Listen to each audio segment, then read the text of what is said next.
This is my daily tip. I put the date on just in case you're watching this sometime in the future and things may change. My name is Attorney Brad Micklin. I'm the managing member of the Micklin Law Group, which is a law firm concentrated in men's and fathers' rights in divorce, custody, and family law issues, with offices in Nutley and Montclair, New Jersey. I do this tip every day, or at least I try to do it every day, with the intention of giving a short piece of information that I find clients encounter or people bring to me quite often. It's intended to be very short and simple, but to something significant.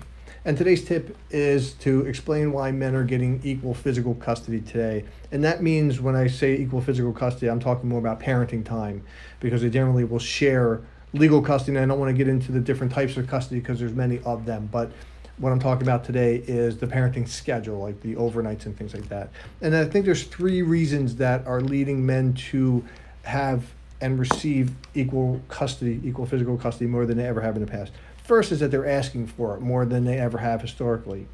I think part of the reason people didn't ask historically is, depending on how far back in time you want to go, men were predominantly the breadwinners and women were the stay-at-home caregivers, and that has changed significantly so that men are now able to parent.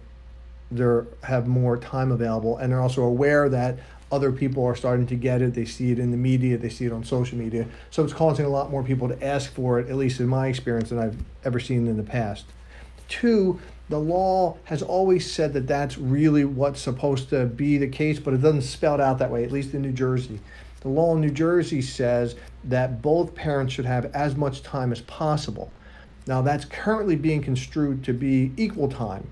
In the past, it was construed that the breadwinner was working more and had less time, so when the statute would speak about as much time as possible, that would be what was possible, because he or she, or usually the father, didn't have as much time as possible. So that has shifted. The interpretation of the statute is now broader.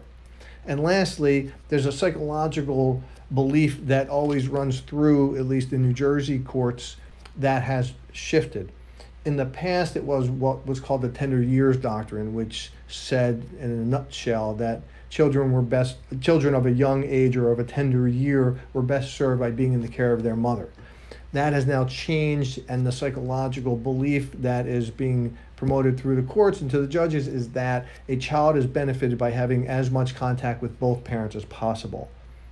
And that will also quickly explain on a separate topic as to why a lot of people will go into court with a parent that they feel is not a very good person. They may have committed crimes in the past, they may have committed domestic violence on the other parent, and they're still getting equal parenting time even when they haven't had contact in some cases.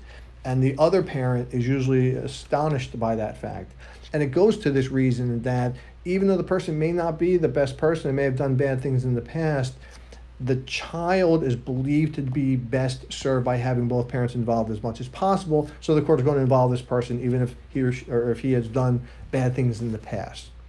So that is why I believe that men and or fathers, men, are receiving equal custody greater than they ever have in the past. If you find this information helpful, I'd appreciate if you'd like the video and share it so that other people can see it. You might also want to subscribe to my page so you'll get notice when I do these more often and more easily. If you have any questions, you can call me at 973-562-0100, schedule a consultation, or go to my YouTube page, which you may be watching this on. It might be on my Twitter page, I'm not sure, or even my Facebook over here. But my YouTube page has a lot of information, a lot of videos on this and other topics. So with that, I wish you a good night, and I will see you.